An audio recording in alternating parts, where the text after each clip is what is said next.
क्या करें यार हम यार।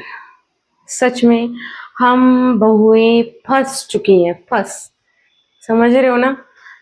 मतलब कसम से समझ में ही नहीं आता है कि ससुराल वालों को आखिर इतनी उम्मीदें साला बहुओं से ही।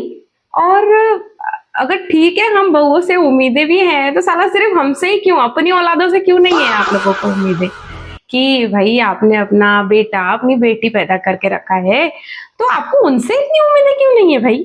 जो जितनी उम्मीदें हमसे आप लोगों ने जोड़ रखी है ये तो गलत है यार। ये तो मतलब नाइंसाफी है सरासर। मतलब हर चीजों में देखा जाए तो सब चीजों में बहू शामिल होनी चाहिए। बहू से इज्जत होती है, ऐसा होता है वैसा होता है, फलाना ढिमकाना। तो भैया हमको ये लिस्ट पहले ही दी जानी चाहिए थी कि बेटा ये सब आपका ही किया कराया है और आपको ही करना है ये किया कराया, क्योंकि हमने भी ये फॉलो किया तो आपको भी ये फॉलो करना पड़ेगा। तो ऐसा बताना चाहिए ना पहले। हेलो दोस्तों, स्वागत है आपका एक नए वीडियो में। कुछ ऐसी रोजमर्रा की टेंशन है हम बहुओं के नाम जो मैं आप लोगों के साथ कुछ साझा करना चाहती हूँ। आप लोग भी बताइएगा ऐसा आप लोगों के घर में भी किया कर्म होता है क्या। से यार हम बहुओं से बहुत सारी मतलब बहुत सारी उम्मीदें हैं। लेकिन मुझे ये नहीं समझ में आता कि सारी उम्मीदें बहुओं से लगाना ये क्या सही बात है या गलत है। मतलब कहीं कहीं पे ये चीजें खटकती है, कहीं कहीं पर ये चीजें गलत लगती है। क्यों? क्योंकि यार हम अपनी जिम्मेदारी देखो, हम अपने घर को छोड़ के आ गए और हमने अपने हस्बैंड के लिए सब चीजें पीछे छोड़ दिया। लेकिन इसका मतलब ये थोड़ी कि हम अपने पेरेंट्स के लिए कुछ ना करें या हम पेरेंट्स के बारे में नहीं सोचे, हम अपने पेरेंट्स को ही सेकेंडरी कर दे।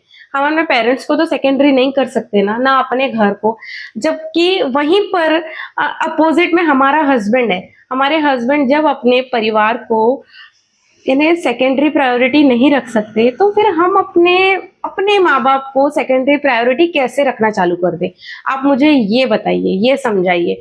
मुझे तो यही बातें नहीं समझ में आती। क्योंकि कभी कभी ऐसा होता है कि ससुराल वालों को ऐसा फील होता है कि यार हमारी इज्जत रखने को होना इस बहू ने, XYZ कोई भी किसी के भी घर में ये चीज होती ही होती है। और ये चीज से मैं बहुत अच्छी तरीके से वाकिफ हूँ। मतलब फैमिली वालों को, ससुराल वालों को ऐसा लगता है कि यार हमारे घर में कोई आ गया, हमारे इधर कुछ ऐसा हो गया, हमारे इधर फंक्शन है, हमारे इधर पूजा है, हमारे इधर कुछ भी है, XYZ एंड टाइम पर भी है। लेकिन हमने अगर किसी को बोल दिया, हमने अपने घर की बहू को बोल दिया तो वो बिल्कुल हाजिरी लगाने को होना। भले उनके घर का बेटा उसकी आने की इच्छा ना हो, वो उनको चलेगा, लेकिन उनके घर की बहू को हाजिरी लगाना जरूरी है। भाई ये कहाँ का इंसाफ है मुझे बताइए। मुझे तो ये चीज बिल्कुल नहीं समझ में आती है। मतलब अगर उसी समय पर हमें अपने माँ बाप के घर में कोई काम है या किसी चीज के लिए इनवाइट किया गया है तो क्या हम अपने माँ बाप को फर्स्ट प्रेफरेंस नहीं देंगे?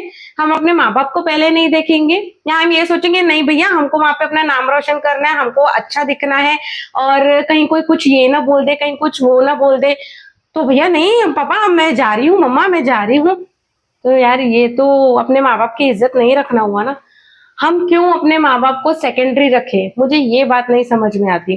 जैसे बहुत बार ऐसा भी होता है कि घर में कुछ फंक्शन है, ठीक है, समझते हैं कि बहुओं को होना जरूरी होता है, लेकिन आप लोग उनकी भी तो समझिए ना कि अगर किसी चीज की वजह से अगर उसको किसी किसी और काम है, कोई और काम है, अपना खुद का कुछ और काम है उसका, तो वो किसे बताए?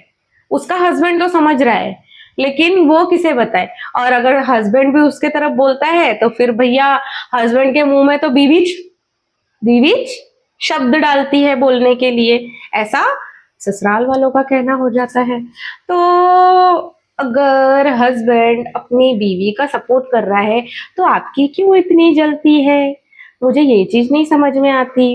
अगर हस्बैंड अच्छे तरीके से डील कर रहा है उस चीज को या आप लोगों को समझा रहा है, आप लोगों को कुछ गलत वे में कुछ नहीं बोल रहा है, अपनी बीवी के लिए समझा रहा है कि नहीं भाई वो कैसे इस चीज को डील कर सकती है, वो कैसे अपने माँ बाप को सेकंड प्रेफरेंस रख सकती है, कैसे अपने माँ बाप का ध्यान नहीं रखेगी और यहाँ पे वो सारी चीजें करेगी। हाँ चल ठीक है, अगर उस समय पे कोई काम नहीं है उसको उसके घर में या कुछ भी, तो वो खुद से ही, इतना तो हम बैल बुद्धि नहीं है ना, खुद से ही हम अपने घर का कार्य करते हैं। मतलब कुछ भी, कोई भी चीज रहती है तो हाजिरी इंसान लगाता है।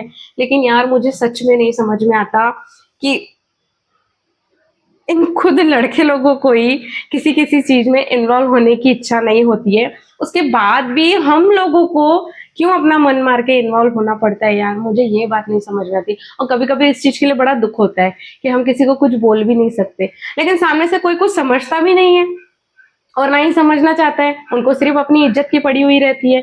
मतलब तुम अपना मन मार के सारी चीजें करो लेकिन सामने वाले की इज्जत रखो। मुझे तो ये मतलब इतनी खटकती है ना, ये चीज इतनी खटकती है।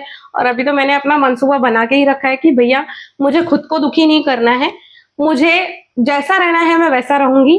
मुझे पता है कहाँ सही है कहाँ गलत है, मुझे कहाँ सही करना है कहाँ गलत करना है, और मैं कहाँ गलत हूँ कहाँ सही हूँ, मैं खुद को सुधारती हूँ उन चीजों के लिए। ऐसा नहीं है कि मतलब जहाँ जरूरी है अपना भी रहना जरूरी है तो वो भी मैं समझती हूँ यार मेरा रहना जरूरी है तो रहना चाहिए। लेकिन यार कभी कभी हद हो जाती है। मतलब कभी इंसान की इच्छा नहीं है, वहीं उसी जगह पर उनके घर का बेटा, यानी समझो एग्जाम्पल मेरे हस्बैंड नहीं रहेंगे या उनकी इच्छा नहीं है तो वो बरोबर मना कर देंगे। या मैंने खुद ने देखा है कि मतलब लड़के इन्वॉल्व नहीं होते जितना कि बहुओं को इन्वॉल्व होना पड़ता है। तो भाई हमारी भी इच्छा है, हमें हमारी भी इच्छा है, समझिए ना, हमें भी तो हक है ना अपनी मर्जी का करने का, अपनी मर्जी का जीने का। ऐसा नहीं है कि हम आपकी इज्जत नहीं कर रहे हैं, लेकिन जब आपकी इज्जत की जा रही है तब आप भी तो हमारी इज्जत कीजिए ना। हाँ, मतलब ये क्या होता है कि अगर किसी चीज में बहू प्रेजेंट नहीं रह पाई तो आप उनके घर वालों के नाम से या पीठ पीछे, औरत ही औरत की दुश्मन, पीठ पीछे एक बहू दूसरी बहू की बुराई करेगी, ये है, ये फैक्ट है। या आप लोग भी देखे होंगे अपने घर में, अपने घर में बोलो किसी और के घर में कुछ भी, जहाँ दो चार लोग और ऐसे रहते हैं ना, आपके सामने आपके मीठे और पीठ पीछे बस वही बात चलती रहती है। तो आज का मेरा वीडियो अगर आप लोगों को पसंद आया हो तो प्लीज लाइक कीजिएगा, सब्सक्राइब कीजिएगा और शेयर कीजिएगा, मुझे सपोर्ट कीजिए ताकि मैं और आगे बढ़ूं और आप लोगों के लिए ऐसे नए नए वीडियोस लेके आऊं जो हमारी जिंदगी से जुड़े हुए हैं, जिससे आप भी कनेक्ट कर सकते हैं। आप मुझे जरूर बताइए आपको कैसा लगा वीडियो, और प्लीज प्लीज प्लीज हेल्प कीजिए, मुझे ग्रो कराइए प्लीज। ओके, बाय बाय, मिलते हैं नेक्स्ट वीडियो में।